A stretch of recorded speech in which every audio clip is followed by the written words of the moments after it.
Friends, my name is Prashant Punda and I work as a Karyakarta with title Vice President at PMA. I'm pleased to welcome our guest speaker today, Dr. Milind Pandey, Pro Vice Chancellor, MIT WPU. WPU. I also appreciate the presence of PMA office bearers, such as our VP, Shri Pradeep Ji Tupe, our various COE heads and the deputy directors as well, management committee members, and also the other members. Before we move ahead, I request Pradeep ji to say a few words about PMA. So, Sri Pradeep ji Tupe, Vice President and the backbone of PMA. Over to you, Pradeep ji. On behalf of Pune Management Association, I will once again welcome you all for this important program, National Technology Day. Mr. Prashant has already said something about National Technology Day. On this day, 11th May 1998, under the able leadership of late Atal Bihari Vajpayee ji, the first nuclear explosion was made against the wishes.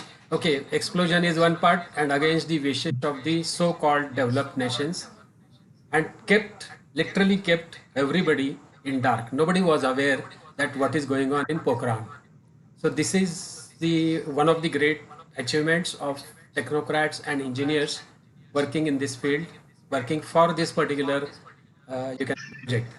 So to commemorate this activity, the government of India has declared that every year 11th May would be celebrated as National Technology Day. So accordingly, we are observing this day, and we are fortunate we have with us Dr. Milind Pandey, one of the technocrats in the field, to speak with our audience as one of the guest speakers. In fact, guest speaker cannot, it may be one of the, you can say some wrong word. He is already a IMA member. He was also PMA member for active member for quite some time. His details would be introduced by Mr. Prashant, but I think my duty is to talk about Pune Management Association. Most of you are aware about, because most of you are regular of our webinars as well as various activities, but still some of the items, some of the key areas I think I must highlight. Pune Management Association, as you might have seen the slides also, was informally established in 1972, 48 years back, and formally as a charitable trust or foundation was established on 27th May 1977. Since then, we are very active in various fields of management. As I think need not talk about the fields of management at this stage, but management literally covers each and every field of our life. So yes, we are also active, very much active in various fields. For pursuing this goal, we have established 14 verticals. These 14 verticals we call as Center of Excellence, COEs, through which we are extending our activities. Various subjects are covered through these COEs. So you name the activity and yes, it is there. HR is there, IET, that is Innovation and Emerging Technology is there, academics is there, career guidance is there, skill development is, so name the activity and yes, it is there. But one of the key features I think I must highlight, many people keep on asking me, that Pune Management Association is run by the volunteers. Each one of us, maybe today me and Prashant are coordinating this event. But yes, we are only volunteers. The organization doesn't belong to any of us. It is, we are incidentally taken responsibility to run it. So what I mean to say is Pune Management Association is run by the volunteers, of course, professional managers, professional management students working in the field of management. They, with their wisdom and knowledge, we are having number of activities. In fact, one of the key point I think I must highlight, we must have conducted more than 120 activities post-lockdown. So this is the way we are working, because at the moment nobody can move out, nobody can meet people, nobody can go and have some technology sessions. But PMA is there, we can have sessions for you online. So with this brief introduction, I hand it over back to Mr. Prashant Pund. He is Vice President of Pune Management Association. One sentence, I think, because after me, Professor Dr. Anil Keskar would be speaking. I think it's my duty to congratulate him. Recently, last month itself, 19th of March, he was elected, rather he is elected as the president of PDPC. So on behalf of Pune Management Association, PMA also, incidentally, he is a member. So on behalf of PMA, I congratulate Dr. Keskar and hand it over to Mr. Prashant Pund. Thank you. Dhanyavad, Pradeep ji. So as I mentioned earlier, this event, today's event is being celebrated in association. I mean, it's a together association of PDPC and PMA. And PDPC and PMA have jointly done many good programs in this pandemic situation as well. So today, as Pradeep ji mentioned, we have with us the last year who was elected as president of PDPC, Dr. Anil Keskar. I welcome him and request him to introduce PDPC's great work to the audience. Dr. Anil Keskar, President, PDPC. Thank you, Mr. Prashant and Dr. Pradeep Tupe, Mr. Pradeep Tupe. And it's so nice to see Dr. Milind Pandey, old friend of mine, of days. And it was really a pleasure that when I received the program details, I was really overwhelmed to see the topic of today. Now, before that, let me tell you something about PDPC. Pune Divisional Productivity Council is an associate of National Productivity Council Delhi, which is a national body, and conducts various programs for industries, basically small-scale industries, and even to some extent large-scale industries also. I remember when I was a student during way back in 1971-73, and I think all of you, probably some of you will be knowing Professor L.C. Jham, who might have taught to many of us. And when he joined, when he came to Pune in 1972, he really gave boost to PDPC activities, and being an industrial engineer, the activities of PDPC were very active since then. PDPC mainly conducts different programs and conducts some consultancy assignments for various industries, small-scale industries, large-scale industries, and conduct training programs as well.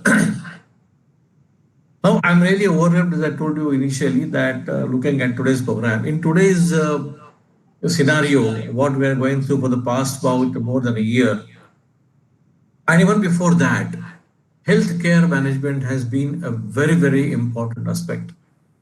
In fact, I was associated with, during my association with the University of Pune in the Department of Management Sciences, some of you may be aware, we had this program of healthcare management. When at that time, the diploma, one-year diploma in healthcare, hospital management was there, which was not having much of importance. But after that, since then, for the past about 2 years, I have seen many of the universities have started this program. And in fact, yesterday only there was a news in Times of India that IIT Bombay is offering a healthcare information course for the first time. Yes. And I think on this background, today is talk by none other than Dr. Milind Pandey will definitely be enlightening to all of us. Without eating into his time, I would now request organizers to please go ahead with the further program. Thank you very much. Thank you very much for welcoming. Dhanyavad, Dr. Anil Keskar. I am really honored to introduce our guest speaker for today's event, Dr. Milind Pandey. When I looked at his profile, now I had a dilemma, because for sure everybody of us is eager to listen to him and then get the knowledge from him. So whether I should invest more time in talking about his profile, because there are so many points, and then there are so many achievements, and I really want to talk about each and every aspect of it. But then, in the interest of time, I'll just list a few. Dr. Milind Pandey is currently working in the capacity of Pro Vice Chancellor, MIT World Peace University Pune. Everybody is well aware of the World Peace University in Pune of MIT. He has two doctorates, PhDs, to his credit. The first in international trade, and second in wireless technology. He is one of the rare recipients of a postdoctoral research fellowship by Ministry of HRD, Government of India on telecom technology transfer. If we look at his research areas, these are technology management, ICT innovations in rural education, this is really important, smart sensing networks, international business, M agriculture, M health, M education. Thorough technocrat.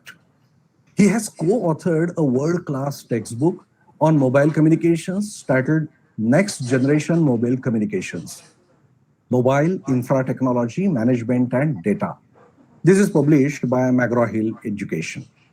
He has also played a vital role in the development of the prestigious international event Robocon. Everybody must be aware of this, whoever is related to industry as well as the academia. Since its inception, this Robocon was incepted in India in 2005. So he had played a vital role in that. He serves as the member of TAC Telecom Advisory Committee for BSNL Pune, and then there is a big list of where he is giving his services, he is sharing his knowledge at different places. Again, as I mentioned, I'm really very sorry I am not able to list all of them, but then this was the main points of his profile. So friends, we are really fortunate to have this kind of apt personality to speak on today's National Technology Day on the topic healthcare technologies in new normal. So before we go ahead to listen to him, a gentle request to the audience, please keep your audio and video permanently off throughout the event. Now, this is in the interest of the bandwidth of internet connection and also to keep focus on the speech. I'm sure everybody is interested in having the focus on the speech to gain more and more knowledge. You may please type in your questions to the speaker in the chat box. At the end of the session, at the end of his speech, we will take them up. And on behalf of the audience, I'll ask the questions to Dr. Pandey. In turn, he will answer them. Well, thank you, Dr. Pandey. I hand it over to you. Thank you so much. And I really overwhelmed with the kind of words, your words of wisdom. Today, I would like to present a topic, the digital health. Just let me put on my presentation first and I will discuss it. Yes, the slides are visible. Now you need to just go into that, presentation mode. That's it. Yeah, everything perfect. Yeah. So thank you so much for giving me this opportunity. I will be discussing the healthcare technologies in new normal in next 40 to 45 minutes. So I would like to remain thankful for the PMA and the PDPC for giving me this opportunity. And I also take this opportunity to welcome all the participants for this transformative discussion on the healthcare technologies in new normal. I would like to thank Mr. Pradeep Tupe, Mr. Prashant, and Dr. Anil Keskar. Let me congratulate at the beginning, sir. Khub khub abhiman ani abhivadan, Dr. Anil Keskar, sir. So this is basically, I will be discussing on the healthcare technologies in new normal.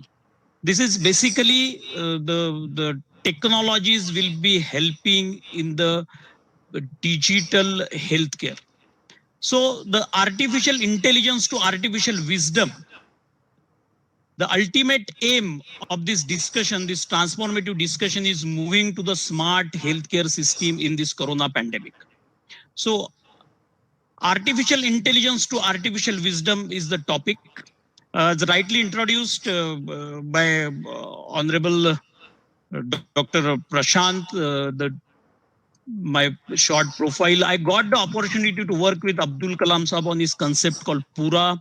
I worked with him for the 2 years, visited at almost 17 countries, and I liked the quote of Dr. APJ Abdul Kalam. He said the 3 types of connectivities are required for the empowerment of the Indian population, the Indian rural population.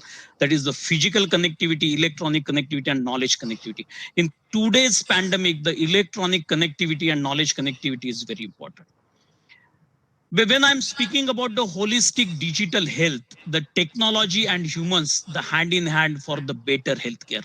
So we must adopt the new technologies, the disruptions, the innovative technologies in the healthcare system. So going towards the digital healthcare.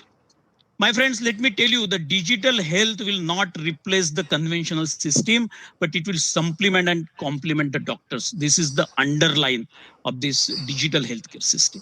This is all the transformation, the ICT technologies. I remember the Prime Minister has categorically said, he said, IT plus IT is equal to IT. ये थोड़ा चमत्कारिक लगता है कि what the Prime Minister has to say, but then he said, the first IT, that is the information technology, plus IT, that is the Indian talent, is equal to India tomorrow. If we would like to build the India tomorrow, we would like to well equipped our citizens, our students with the information technology, and this Indian talent through their disruptive innovations in every sector will form the India tomorrow. So in current, this horrifying corona session, the corona situation, the future of the education and education of the future is at the toss. What will be the future of education and what will be the education of future? So these are the discussions. So in healthcare technologies, there are 8 technologies which are predominantly dominating the healthcare systems. These are A, B, C, D, A, R, A, I. What are those technologies? These technologies, they are A, artificial intelligence, B, blockchain, C, cyber security, cloud, D is the 3D printing, the adaptive manufacturing, and that is playing a very, very important role in the holistic digital healthcare. The another 4 technologies which are very important, these are AR, AI. This A is augmented reality, virtual reality, mixed reality, and extended reality. R is robotics. The robots is playing a very vital role in the healthcare technologies. A is analytics, the patient data, the data analytics, and I is IoT, that is the Internet of Things, Internet of Healthy Things, Internet of Everything, and the green IoT. These are the statements nowadays we are calling is a green IoT. So IoT in the healthcare. So these are the 8 technologies, as I said, they are dominating in the healthcare technologies. This entire journey is from painful to painless, non-invasive technologies. This is what we are looking for. So these 4 P's are again very, very important to the holistic healthcare. Predict what is going to happen. These digital technologies will tell you what is going to happen in your body. So preventive, whether should I take the preventive measure, should I take the vaccination? So is all the preventive care, the personalized care. The personalized is depending upon my immunity, whether I can personalize my medicines. And participative, that is the public health. The participatory in the holistic healthcare is to public health, how we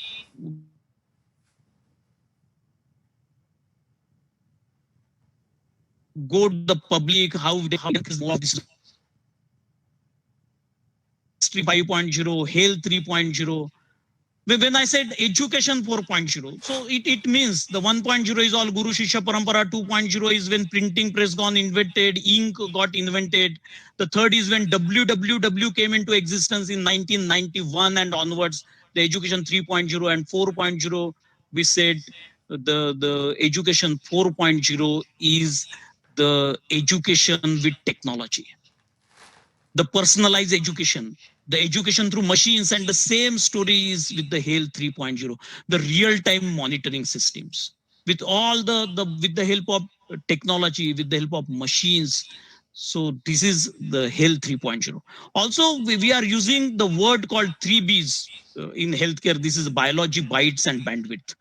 So this is the Reddy Laboratory defined the 3Bs that are changing the healthcare. The biology, the technology could help up to lower the cost of genetic testing for the precision medicine and preventive care. That is the first B called biology. The bytes, the number of transistors on the microchip doubles every 2 years, and the cost of computing in that period is halved. This is what we are expecting from these medical technologies, which can be affordable to common man. That is the second B, and third B is the bandwidth. So all the digital communications, the digital health, along with the India's growing teledensity could expand healthcare access for rural India. And when it comes to the bandwidth, let me tell you, the digital India concept given by the Honorable Prime Minister Modi ji, the digital India. So the tool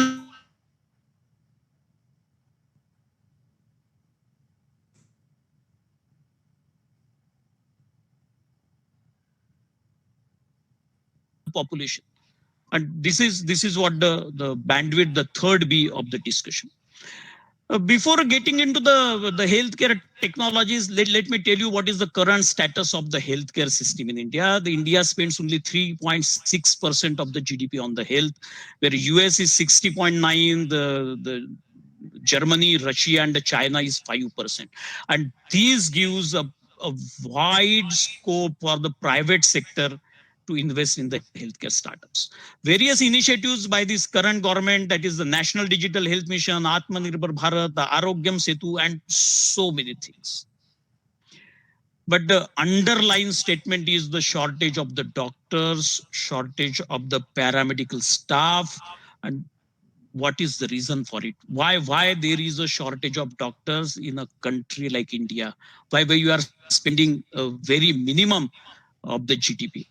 The doctor to patient ratio in India is 1:1,456. To some extent, if you remove the Ayush doctors and other, it is 1:1,700, where WHO is guiding us 1:1,000. That is what the doctor to patient ratio has to be there. So this is the industry, my friends, which is the 61.5 billion US dollars. This is what. Let me quickly take you the medical profession, why job doctors and why we need the healthcare technology for this medical profession. So if you see, for the population of 135 billion, we have only 260 private colleges and 269 government colleges. You can see the pre-independence and this area, this is a very pathetic situation. The new colleges, right from the 17 to 2020, you can see the number of seats for entire country is 75,543. That's all MBBS seats. Under the MBBS seat versus government and private, the fees is somewhere 3 lakh to 8 lakh for the government and 50 lakhs to 1 crores for the private. So these are the medical profession, doctor per 1,000 people. If you see the Greece, Australia, United States, Japan, we are nowhere, my friends. We are at the level, the medical profession facts and figures. And the facts and figures for the Indian states. You can see the North India is completely not in the picture, where you take the Bihar, Chhattisgarh, UP, Jharkhand. To some extent, Gujarat and the South India, the Central India, they are at least maintaining the doctor to population ratio, which has been subscribed by the WHO. So this is all the Ayush doctors. This is a complete health ecosystem. So take care of the patient and everything else will follow. That is what Thomas Price has to say. With these health technologies, we are moving towards the painless. All these technologies, which I said, A, B, C, D, A, R, AI, all these deep machine learning, AI, ML, cloud-based, this is all help us in the real-time monitoring. These are reducing the painful blood test. We are focusing on the invasive technologies. Cost effective, because of the technology, the cost will be more effective, and these are all IoT enabled, the Internet of Healthy Things enabled technologies. So this is the evolution of 5G. How the 5G will take us to the next level. So this is the transformation from 1G to 5G over the years from 1979 to 2019. So we are moving from Wi-Fi to Li-Fi. Li-Fi is the light fidelity. So we don't need the routers and the other systems for the transmission of the data, for the connectivity, for the bandwidth. With the help of lights, with the help of this light in a home, at the industry premises, at the corporate premises, we are very soon all into the process of moving on to the Li-Fi. But what is the 5G? So all 1G, that is the analog communication, dialing the numbers and connected only on the voice, that is the first G. Second G, the text and voice. Second G, the third is text, voice, video, 3G. 4G is the text, voice, video, and the real-time transmission, that is 4G. And 5G is the text, voice, video, real-time, and the microsecond speed for the download. That is the 5G. And for these all IoT-enabled devices, the AI into the healthcare systems, we need a 5G. So these are the various applications of 5G. Let me tell you, this 5G will be supporting us into the real-time maintenance. This has been supported with the cloud computing and the data repository, the VR and AR, that is the virtual reality, augmented reality, the remote monitoring, the home care, then the virtual consultation, the robotic surgery, 3D printing, the real. So all these things will be possible because of the 5G. But if you can ask me the question, where do we stand as India? Where do we stand? So I will answer this. So in a short, I will be playing one video. Please confirm whether it is audible or not. It's a very short video. What is the 5G of the healthcare technology? Just check whether the sound is correct or not. With the arrival of 5G networks, higher bandwidth, The audio is pretty low. The picture is being shown. Picture is good. Audio is pretty low. okay. Just give me a minute, and I will increase the sound of it. we know that about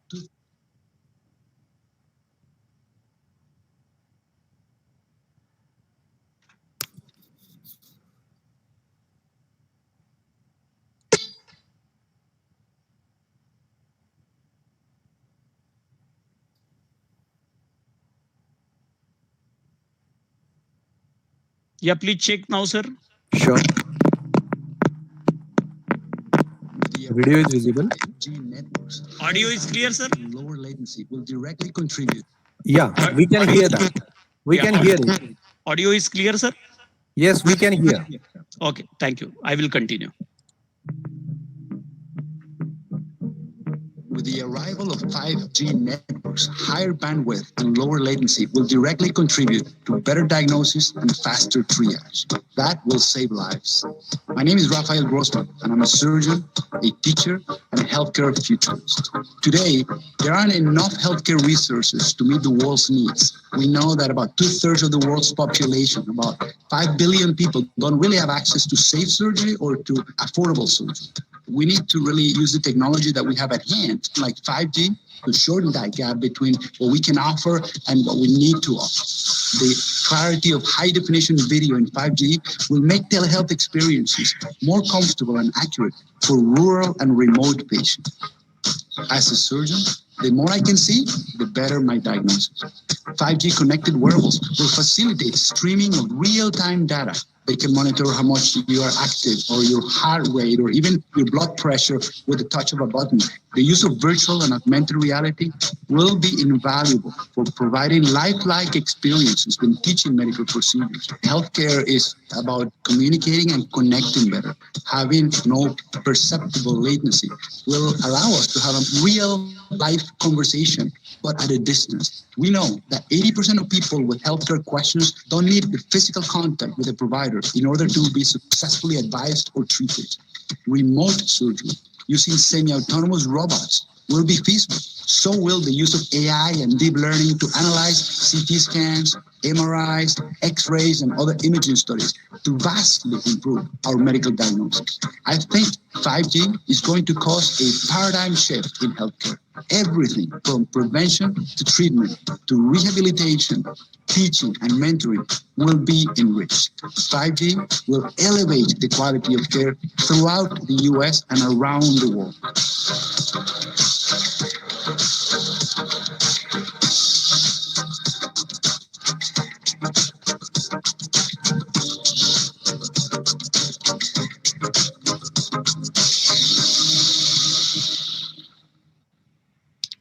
This is one of the largest company in the telecom sector. And trust me, in this situation, in this corona pandemic, the first hospital, which is the fully 5G enabled hospital, the called Veteran Affairs Palo Alto Hospital has been came into existence in the California, USA. And the 5G based hospital is majorly using the IoT devices, the Internet of Things, the various industry verticals, and with all containerized 5G core networks, with all this what we have seen the video, which is possible with all these 8 technologies which we scope. So this is the first hospital, as I said. The good physician treats the disease, but the great physician treats the patient who has the disease. So this is important, and this is what our Ayurveda also predicted. So my friend, this is the new technology coming in called the eye doctor methodology. So it is a ATM kind of a structure. It is a medical ATM. The patient has to go and he has to stand in front of the kiosk, in front of the machines, and all the wireless sensor devices will act upon him. They measure the vital parameter, what is the temperature, what is the SpO2, what is the BP, what is the ECG, and all those basic vital parameters will be calculated. And through some AI-based question answer session in the local language, the prescriptions will be generated and medicines will be dispensed. And this is the technology which is in the reality. This is called eye doctor, which is mostly useful into the dense populated village areas where the primary healthcare center is at the task. So this is the technology called eye doctor methodology with the minimum interference of the human being. This is of the great use. So this is the eye doctor is a powerful, this is the eye doctor introduction. You can see the patient interaction, all the vital parameters with some intelligent diagnosis, and 50 plus clinical conditions and 100 plus medicines will be dispensed. If any case of emergency, in case of some vital parameters, the ambulance will be called automatically. This is the breakthrough area, and let me tell you, I'm very honored to tell you that the Persistent, along with the IBM, along with the MIT medical colleges and the MIT Kuthrud campus, we are in the process of developing this. So this is the artificial intelligence and IoT based diagnosis and drug dispensing systems. These are the common, if you have a fear, and with the interactive question answer session, and depending upon the vital parameters, the paracetamol tablet for the pain, Brufen, for the abdomen, Buscopan, for the, we are nowadays talking of OTT, but this is the OTC, over the counter. The villagers, they used to go to the medical counter, medical shop, भैया दर्द सदर्द कर रहा है, कफ हो रहा है, पेट में दर्द कर रहा है. So we want to use the over the counter. This is the machine at the very minimum cost will be available, and all the wireless technologies that has been used into it. So this is the symptom based management, and this is what that slide, Miles, MIT, the government medical college, the Persistent and IBM, they are the part of it. This is the eye doctor. So second is the eye nurse. Now in this corona pandemic, the paramedical staff, I mean, I'm very sorry to say, but the more than 300 paramedical staff in the first wave, they lost their lives. So the new concept came in called the eye nurse. So let us see the quick video of eye nurse, how this.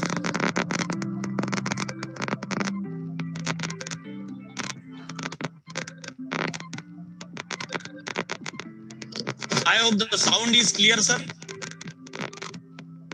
Yes. Prashant sir, sound Yes, is clear? Okay. Yes. This is very innovative concept called eye nurse.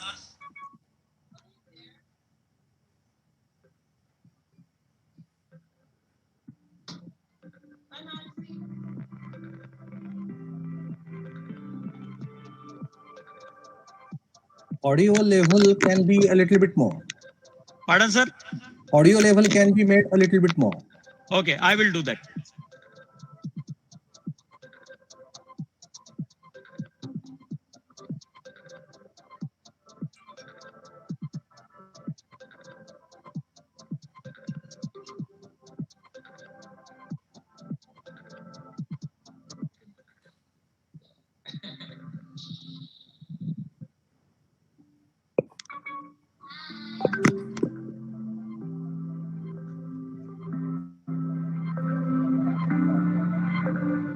Yeah, it's good now.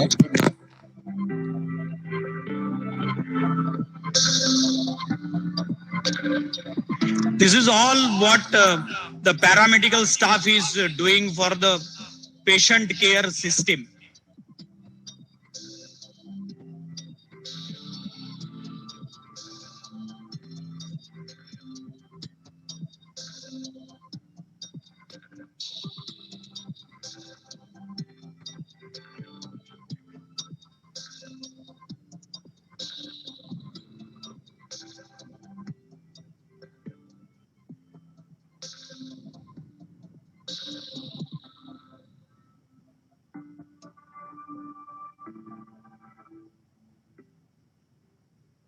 And my friends, let me tell you, in the Dinanath Mangeshkar Hospital and in the Aditya Birla Hospital, they are trying for this eye nurse kind of a concept. Another is the robotics in healthcare. So how the robots, they are contributing in the overall healthcare management, in the digital holistic health. So this is basically used for the neurosurgery, for the cutting bones, and so many things. The robots, you can see the animation part of it. So how the surgery has been performed with the utmost accuracy, the precision and accuracy in this. So robotics is playing a very, very important role in the knee surgery, the abdomen surgery, and there's so many things, the neurosurgery.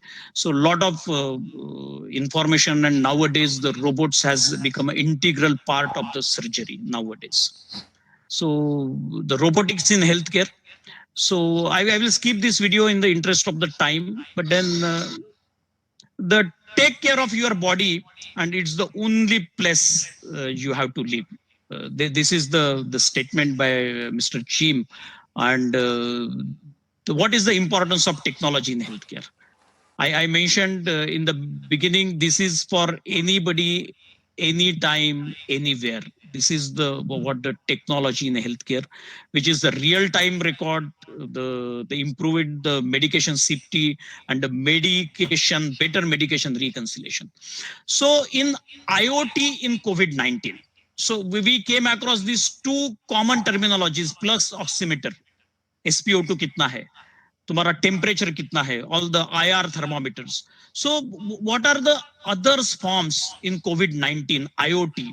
So we should not be directly getting connected to the COVID patient, but from the distant location, you can do the treatment, you can help the patient. So these are the types of pulse oximeter, the pulse oximeter probe directly attached with the smartphone.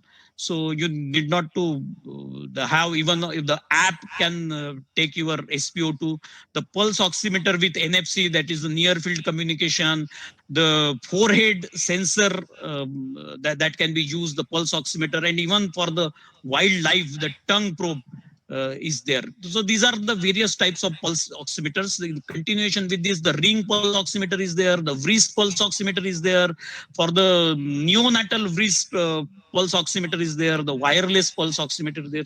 These all nowadays used in this COVID-19 situation.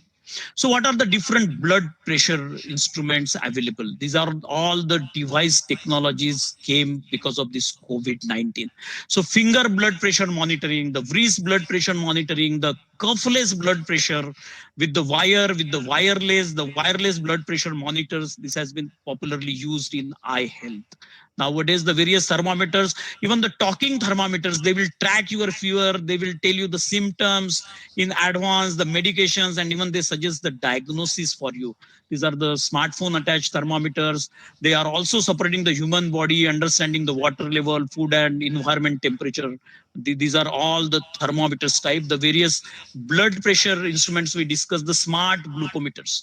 The diabetes capital of the world is India. So smart glucometers, the glucose monitoring system that works wirelessly with the smartphones, with attaching to the smartphones. The GlucoWise, the non-invasive blood glucose concentration, you can just put it into your palm and without any this thing, direct intervention, non-invasive, the glucose monitoring, the Dario glucometer, the smartphone ECG machines, the U-scope. These are the technologies used nowadays. I said the COVID and non-COVID, how to treat the COVID with all these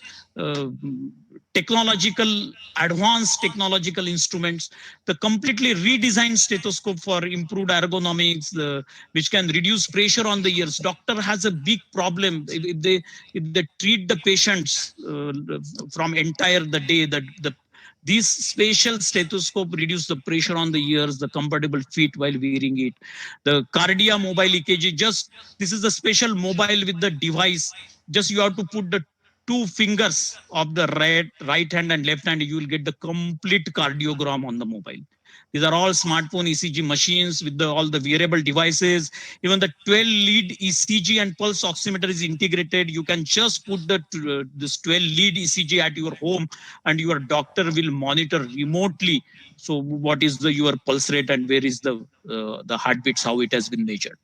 So the next is the pulse oximeter, the TytoCare, the non-invasive blood analytics monitor, which measures the hemoglobin, the pulse oximeter and pulse rate in a single device. So these are the BioBit, that measures the pulse rate and blood pressure, SpO2, just with the technology. Even the first response monitor, the clip onto the nose and immediately it begins the monitoring of the multiple respiratory rates in multiple trauma. The very important is the Masimo's new rainbow light sensor, which give an advanced warning of impeding desaturation. So very, very important. The various laryngoscopes, and this is the CPR, the optimal chest compression on every stroke. These are the new technologies coming in. You must have heard that the pneumonia and then the heart attack and the patient is no more. So this helps a lot. These are the portable devices which speed up the process and leaves less room for error to speed up the sirocothermotomies. So these are the different concepts of the CPR treatment, and then the defibrillators, the implantable defibrillators, and the world's first phone AED defibrillator is there. For the effective use, for the effective treatment, the gloves, the intelligent gloves are there, the ventilator right from the street to the stretcher, in the ear, in the air in OT and in the ICU. It's just A4 size of ventilator you can keep at the home and you can make optimum use of it. So SugarBit, I was mentioning the capital of the world, the diabetic capital of the world. So you have to just put the pain-free and non-invasive continuous monitoring, the SugarBit. So you have to put a patch here and the complete sugar analysis, diabetic profile can be seen onto your watch or your mobile.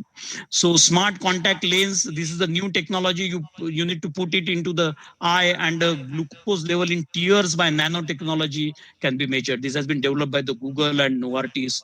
So this is also the smartphone USG for the pregnant mom, for the mom. You need not to go to the doctor all the time. With your mobile and with the smart probe, the USG can happen. So these are the new technologies, the ultrasound device for moms at home. Spirometer, the post-corona, the doctor advise you for this.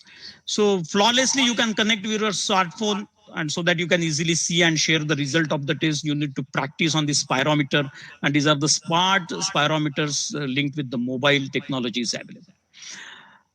My friends, health is not valued till sickness comes. And this is very true. The AI in healthcare. So we have the patient facing, the chatbots, all the wearable devices. You can put all the wearable devices on your bodies, the mental health nowadays in this corona pandemic, the telehealth, the doctor facing medical records, data analytics. And let me tell you, the first company of the world called Exscientia, they came out with the AI based medication. The company is US based. This is the body map for the digital health sensor for the holistic digital health. So all these digital health sensors can be put on your head, arm, wrist, fingers, the chest, the clothing is available. And these are all those companies, those who are providing this type of digital health sensors. Very interesting. These are the all wearable innovative technologies, my friends. We have understood the watch, but there are much more than this. The smart glasses, then smart shirt, smart pant, smart shoes, smart socks, smart belt, smart ring. Instead of watch, we can use a smart ring for the major accurate prediction. So these are all the wearable. And the first Canadian company called Skin, they came out with these comfortable and washable smart clothes with built-in sensors for continuous monitoring of your stress level, sleep quality, temperature, the various activities you are doing, the ECG levels. And this is available into the underwear, shirts, and sleep masks. This is a new technology. One very interesting video of the Indian startup from the IIT Delhi. So before this I play, let me do the setup. Is my voice and slides are clear, sir? Yes, yes, very much. Clear, So clear. what I will Mesh Yes, it's visible and audible. fabrics, while others contain hardware that can connect to your smart device.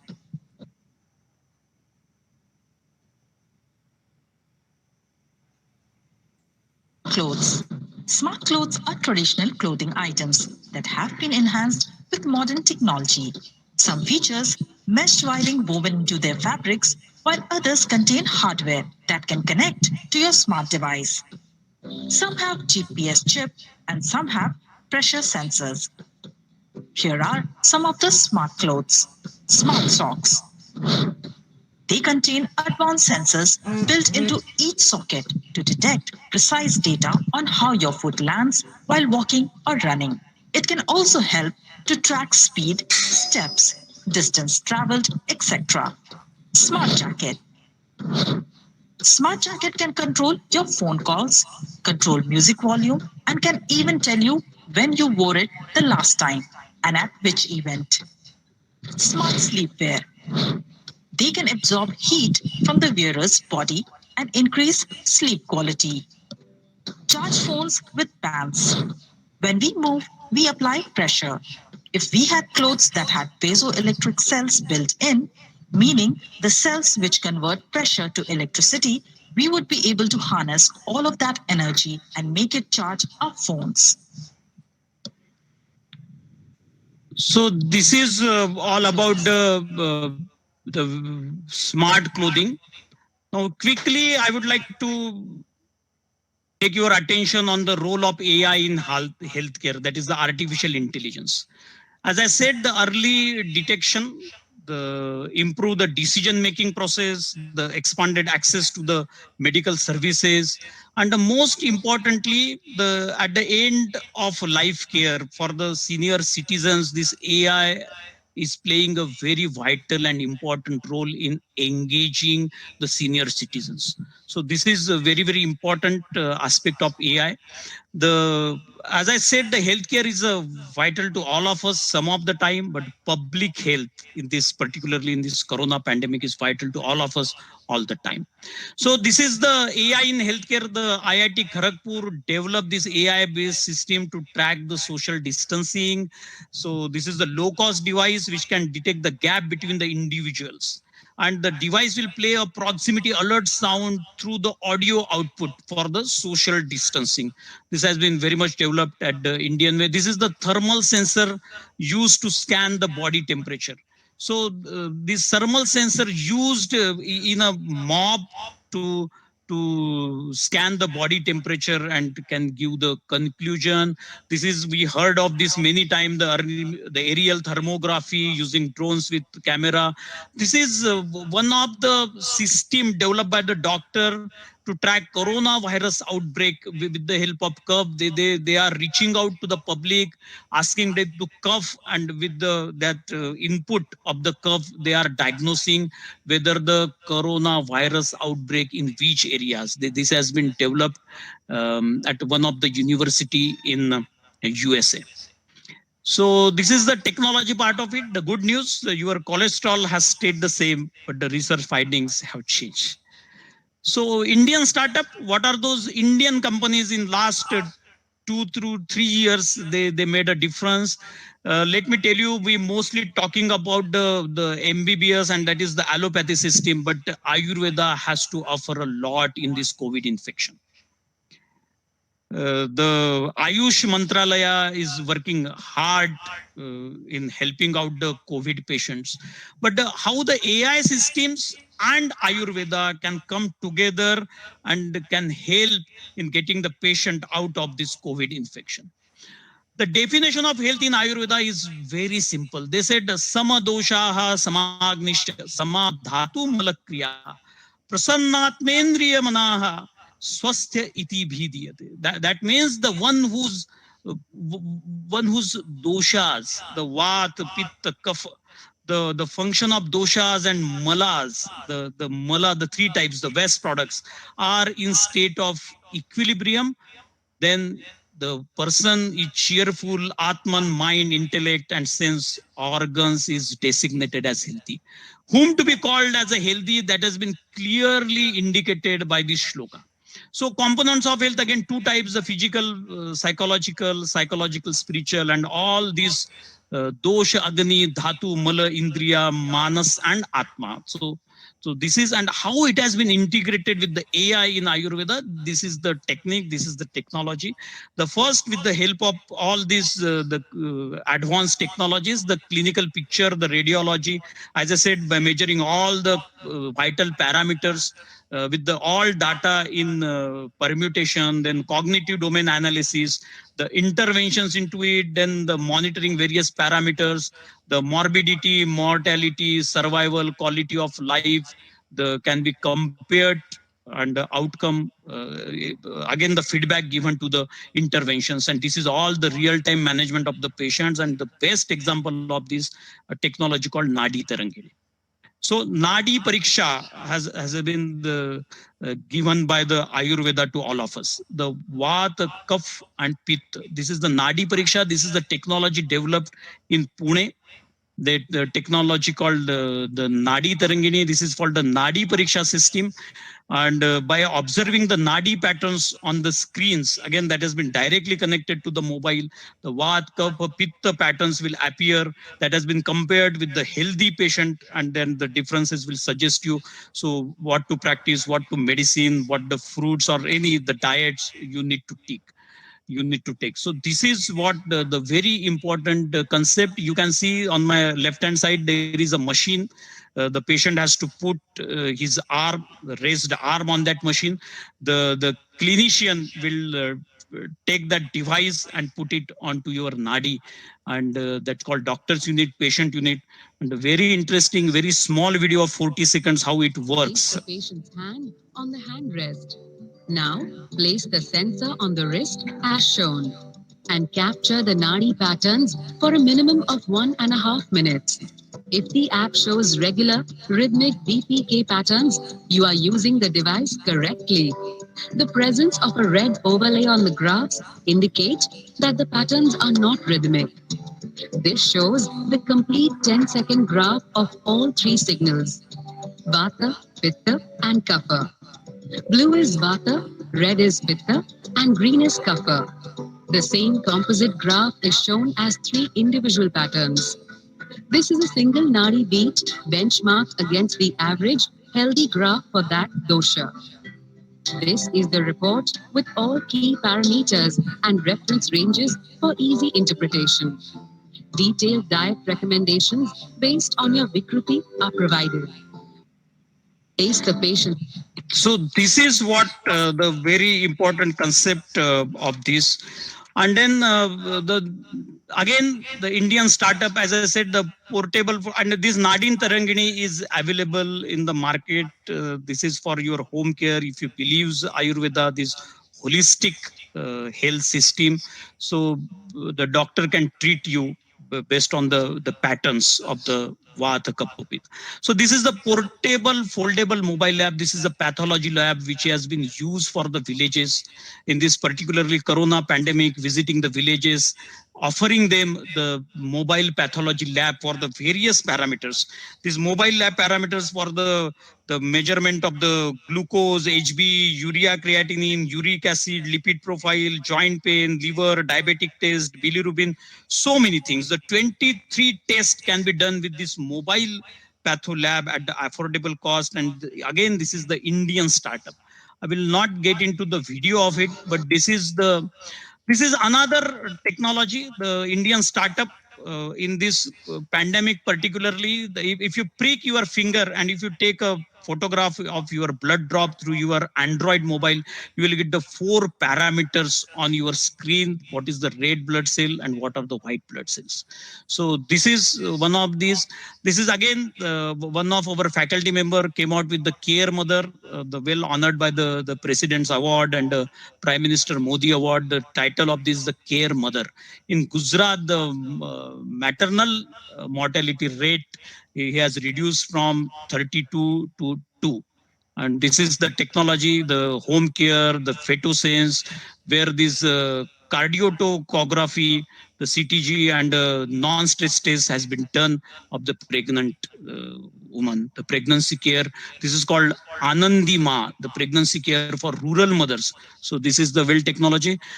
This I would like to show you. This is the startup. This is the student from the Bhubaneswar who developed this system, which gives you the parameters like the hemoglobin, SpO2, bilirubin, creatinine within the 10 seconds, and the costing only 30 rupees with the 95% accuracy. This is helpful in this corona pandemic situation, and this is a breakthrough innovation. A 30 seconds video I'd like to play here. Let's just see what his device can do. Hi, thank you everyone. Thank you, sir, for your story. So now we are going to test the health parameters for Swadhar. Yeah.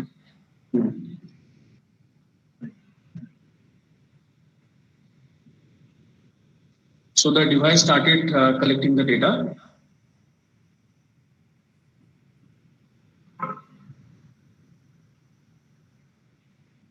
And my friends, these are all the digital technologies.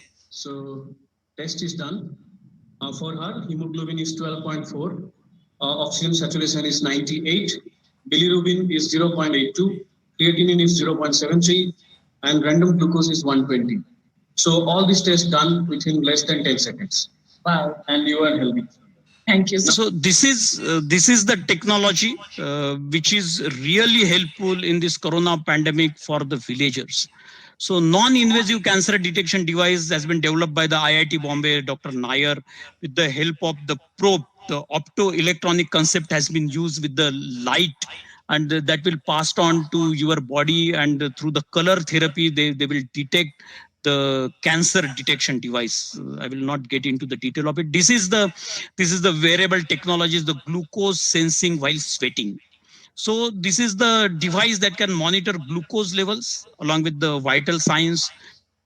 That is for the personalized health management, the dry sweat, the wet sweat, and then all this wearing sweat strip. The data integration will happen on the smart band. You can see the technology on the wrist, and that will gives you the heart rate, SpO2, and activity with the graphs. This is again the AI-based glucose sensing while sweating. The various Indian startups. That is the TerraBlue for the scissors, And this is the Kshant. This is the technology with all these strips on your left hand will monitor the heart health tracker, the mental health, stress tracker, sleep tracker. That's called Kshant. So these are the various Indian startups. We see the picture, the famous picture of the Amir Khan, and you must have collect the Tare Jami Par. So this is the app for dyslexia, the Augmenta 11Y, which helps the students of this kind of a disease to read the various books, letter spacing and color scheme and so on. These are the Indian technology-based healthcare startups which majorly using the wireless technologies and digital technologies, which 8 technologies we spoke. The NadeMeds called India Ka Pharmacy. We are watching the ads. The doctors connection called DocPlexus, the Practo, Pharmacy, and so on. These are the all Indian startups. A healthy outside starts from the inside. What are the global startups now? This is all about the India. They are supporting the Corona pandemic, coming out with the very good solutions. So I would like to bring your attention on this, the tech trinity called Satyam, Shivam, Sundaram, which India has to give. And this trinity, they are the Satya Nadella, the Shiv Nadar, and Sundar Pichai.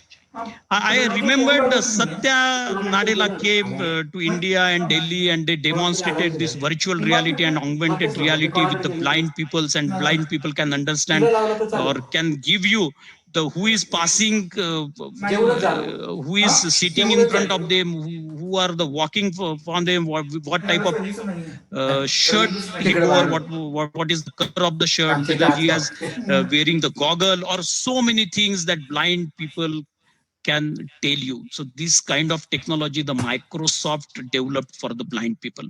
And the Sundar Pichai, the Google, they came out, this is the AI for the diabetic, a very interesting video of 30 seconds for the Google AI for healthcare.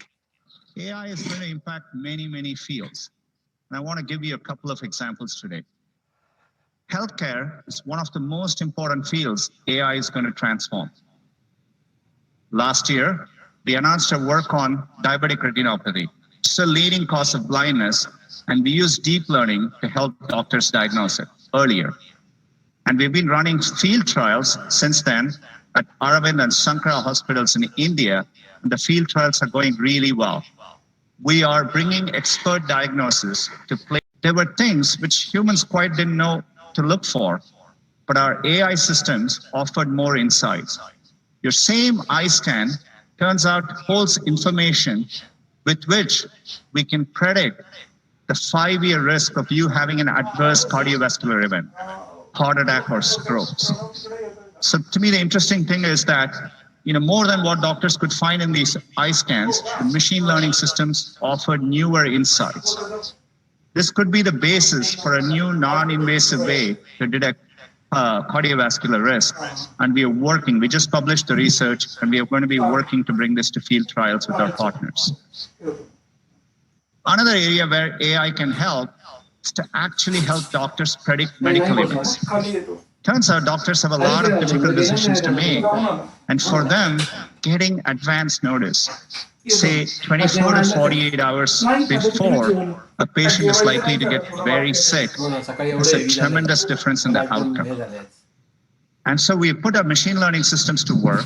We've been working with our partners using de-identified medical records. So this is what all about the Google AI and the prediction of the events 5 years before. It means a lot. So this Google AI, the cardiovascular events can be predicted by the eye scan, which we just saw. And then this will really do the goodbye to the CT scan, MRI, X-ray. And now the doctor can get a clear view of what is inside the body of a patient. And this is what has already came into the existence. So this is the artificial intelligence can detect the skin cancer by analyzing images and the virtual reality and augmented reality. I said all the augmented reality, all the doctors, they can practice the virtually onto the body of a patient. They don't need the dead body of a patient for their practicals. This augmented reality has to play a very, very important role in for the practicing surgeons. They can practice the various ways with the help of augmented reality. The virtual reality, we can make the patient, particularly the post-corona, we can use the virtual reality in for the patients, corona patient, to get the holistic health system. So this is the again very short video which certainly gives you what is the virtual reality. But virtual reality is not only used for the medical. The virtual reality has to do a lot in the education system. In current pandemic, where the students, they are suffering with the practicals, we are producing the engineers without practicals, but with the help of this virtual reality, we can give them the virtual feel of the practicals. So this is a very important for the orthopedics, for the virtual reality therapy solution. Hi, I'm Dina, the co-founder and CTO of NeuroRehab. More than 800,000 people in the United States alone suffer from a stroke each year, leading to long-term disability. Within Tarrant County itself, we have witnessed firsthand that the demand for therapy services is more than what can be provided.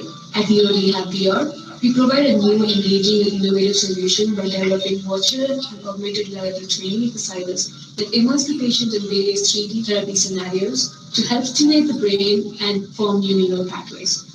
Our products are designed with the help of physical therapists and customized for each patient's needs and their targeted therapy plan. Our goals are to bring down the cost of therapy, make it more efficient, enjoyable, and within the reach of everybody who needs it, so millions of patients can have a chance to lead a happy and independent life. I've been through a lot. So this is what about the virtual reality. This is the joke apart. Your X-ray showed a broken rib, but we fixed it with the Photoshop. This should not be the technology at all. But this is the Cardia mobile. I said you have to just put the 2 fingers of the right and left hand, and you will get the complete cardiogram on your screen, which you can share with the treating doctors, and they can guide you for the better medicines, the personalized medicines. So this is.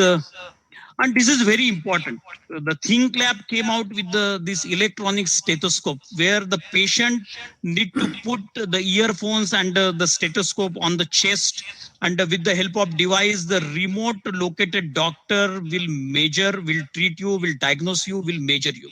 So in this COVID, the spread of COVID-19, you will be treated without visiting the hospitals. The home care treatment will be getting through this special electronic stethoscope. So this is the COVID-friendly stethoscope. I was mentioning the instead of watch, the ring can monitor your sleep, your heart rate, and it will be more accurate. And this is very important for the children's. For the children, the company called OLED, they create the variables and cameras for babies to track their heart rates, their oxygen levels, the measure of sleep, and through the audio video streaming. This is basically for the busy parents, the mother and father. They can remotely monitor their baby and their vital parameters. Similarly, this is the temperature measurement. They have just put the patch under the arm, and this patch will monitor the temperature. The parent can track the temperature without manually taking the temperature at multiple times. And the temperatures, tracking of the temperature during the illness will be more easy. This is again the Bluetooth sensor in a short patch placed under the child's arm. So the 3D printing, very important.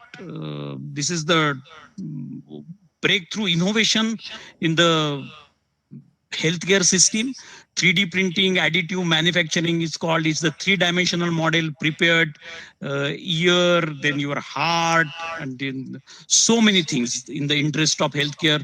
And this is impacting a lot in the healthcare technologies. So the human trial nowadays we can do onto this bioprinted human tissue models, in vitro human tissue models. The animal testing, we will not be doing the animal testing future with the mouse, rat, dog, and so many things. So this human trial can be done on the bioprinted the chip in the tissue models. So this is a 3D organ on chip bioprinting, and only 30 seconds video how the 3D printing is working out. 3D printed cars, 3D printed replacements, 3D printed skills have been developed in the past 2 years with some encouraging success rates. Thousands of replacements are implanted every year, and in some cases, patient-specific parts have been made. 3D printed cast, for example, heals bones 40 to 80% faster than the regular. 3D printers have successfully recreated body parts as complex as blood vessels. They build low-cost, high-quality prosthetic limbs, orthotic braces for patients who would have never received them. And not just human, 3D prosthetics have been helping pets around the world. As already low manufacturing prices go down, 3D printing makes customizations more possible. This is the use one Israel-based startup. They came out with the very unique technology, the saliva test to detect the COVID-19 within the 5 minutes. This has been the technology developed in Israel, which has been regularly used at the malls, at the airports, and the accuracy rate is very high for this saliva test to detect COVID-19. The new technology came up.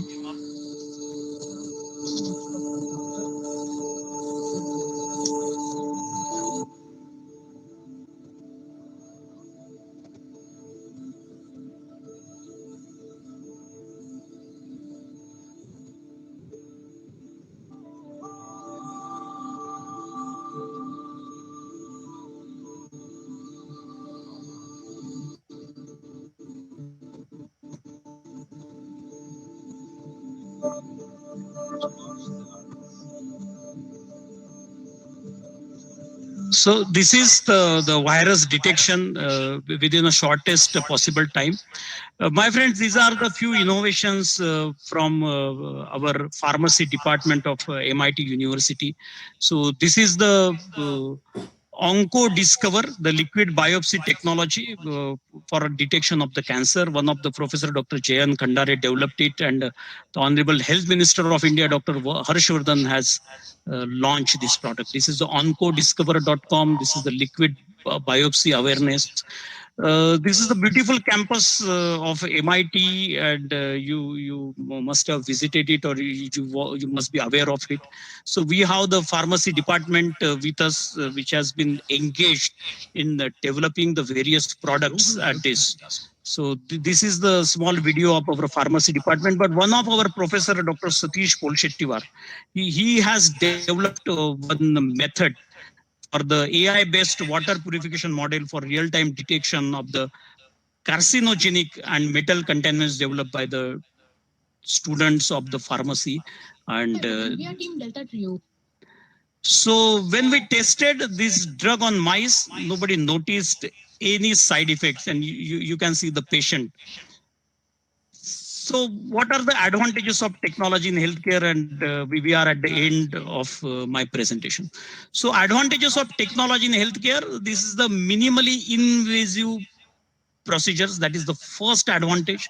It's a personalized therapy. Is the predicting epidemics much before, the improving quality of life, improved efficiency, and reduce the death rate. That is very important. And the disadvantage of this, if the manufacturing at the high level, we can decrease the cost, but right now the increase in the cost of the therapy is there. Medication administration errors, the security risk. We are talking of the cyber security, the closure of high street stores in favor of online businesses. The risk of job cuts, this is a debatable point, I'm not sure, but with the help of technologies, and if you are acquiring the technologies, there are huge job opportunities into this. But these are the problems nowadays. We spoke much about the digital health, the holistic health, and all those things. But then the question remains unanswered. Is it true that AI might control our lives? Could surgical robots get out of control and harm patients? Could companies spy on us using our own health data, the insurance companies and all other ecosystems? The digested sensors and implemented chips, whether they cause a harm to us, you can just take a pill, the pill go inside and can give you the complete the body structure, where is the problem, the digested sensors and implanted chips. Do nanobots increase the chance of bioterrorism? This is the word is becoming more popular now, the bioterrorism.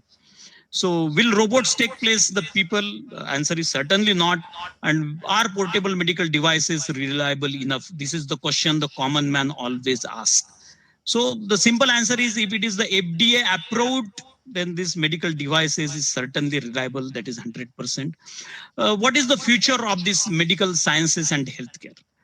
As I was mentioning, the maternal mortality rate, which is currently is 190 deaths per 100,000 live births, should be reduced to that 15 for the 100 and 1,000. Similarly, the under 5 mortality rates will reduce to 6 over 1,000 by 2035, which is the 53 now. And so many things to enhance the longevity and the health span is the most important of this medical science and healthcare. The vision. So this is the document published by the TIFAC called the Techno Vision 2035. What we want in 2035, and what are those future technologies which India is in the process of adopting because of the blessings in disguise. That is what now Indian scientists they are focusing on the brain computer interface. They are on the synthetic biology, the various wearable devices, the personalized medicines, the controlling drug delivery. And there are many blue sky research area, that is the neoeugenics for reduce the eliminate rare genetic disorders and genome and so many things that has been talked nowadays. So I would like to conclude with this video. The Serum Institute of India, it gave us the name and fame. The Mother India is really proud of them. So this is the vaccination process, how they have done it.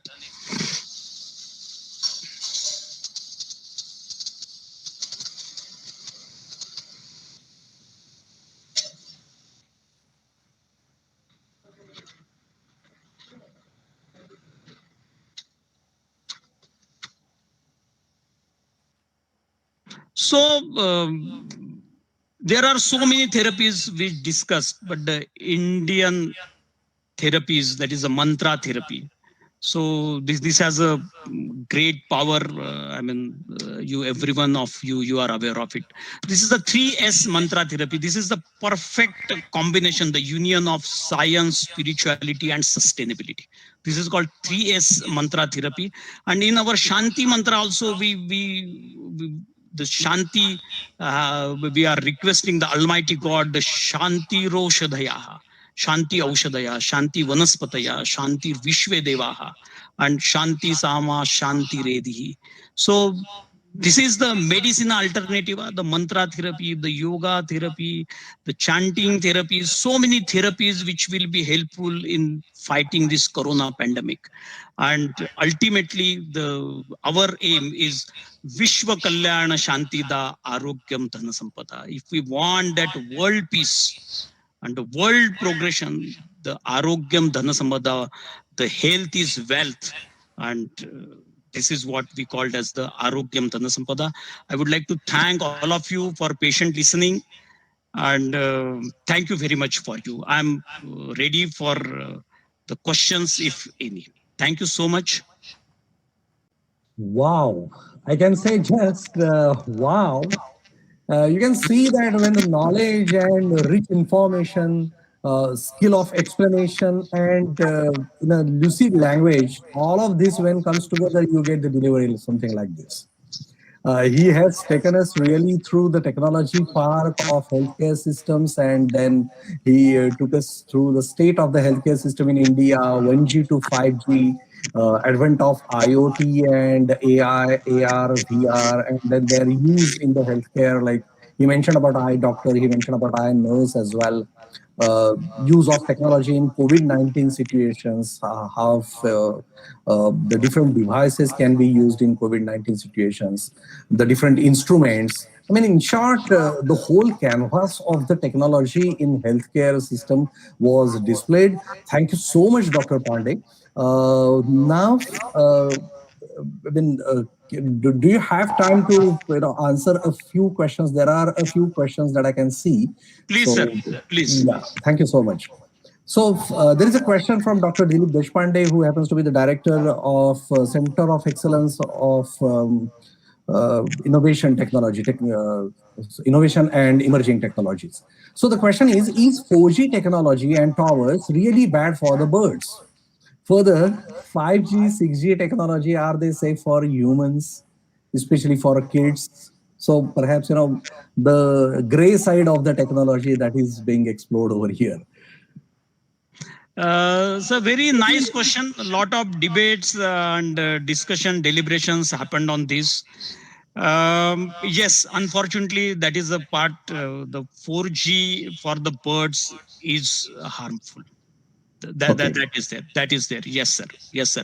But then a lot of technologies are coming in to reduce this impact of the 4G. But in a short, I accept the black side of this technology called 4G for the birds. Yes.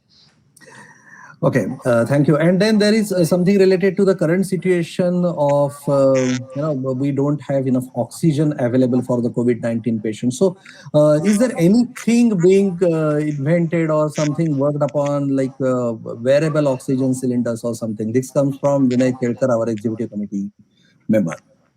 Not wearable oxygen cylinders, but then generators rather. Yeah, generators. Not really wearable, but then there is not directly correlation with the 5G technologies and the oxygen. Yet it is under the process. It is not yet the completely framed out. Okay. And there is a question from Sunetra Kulkarni. Will the 5G backbone be physically and virtually separate from the 4G backbone? And if yes, then how? And if no, then why? So it's a... I will tell you the entire journey of 1G to 5G. Let me tell you, when we spoke about the 3G, the Tata Docomo was the first to implement this 3G way back in 2008. Okay. And we were nowhere in implementing the technology that time. Very jokingly, don't take me otherwise, but when I visited the ITU, International Telecom Union, Switzerland, where the 172 nations, they are the part of this International Telecom Union. And then the Minister for Communication visited, called A. Raja, and jokingly on those days people used to say, the journalist asked the then Prime Minister what is, or then Telecom Minister, Sukram and all those. So Honorable Minister, what is 2G? And he said, I know only Rahulji and Sonia ji. That was the condition in 2008. And India got the advantage. We started with the 3G networks directly. The question whether we are getting the 3G speed at this juncture, the answer may be a 50-50. Only the Reliance Jio and others, but the rest of the other players, the telecom players, they are struggling for this. But can the 4G and 5G separated? No, it is the 5G will be developed on the backbone of the 4G. So for the video and audio, the dependency of the 5G on the 4G will be there and will be there. Thank you, sir. And there is just one more question from her. And in the interest of time, I would like to treat this as the last question. What are the regulatory limits for public or individual exposure to the radio waves transmitted by 5G antennae? Let me tell you, the 5G is not yet tested in India, but the Norway country is the first who tested the 5G. And the reports from the Norway came, this 5G waves, as far as the human life is concerned, is not harmful. Okay. Thank you so much, Dr. Pandey. This was really an excellent session. And then the chat box is full of the appreciation of your nice session. You really delivered it in the lucid manner, and then the use of the videos was really impressive. And then that gave us a lot of information within short span of time. Well, I thank you, Dr. Pandey, today's speaker, Dr. Anil Keskar, for being with us, and also for the Association of PDPC to arrange this event. And very importantly, I thank you all the audience for supporting us and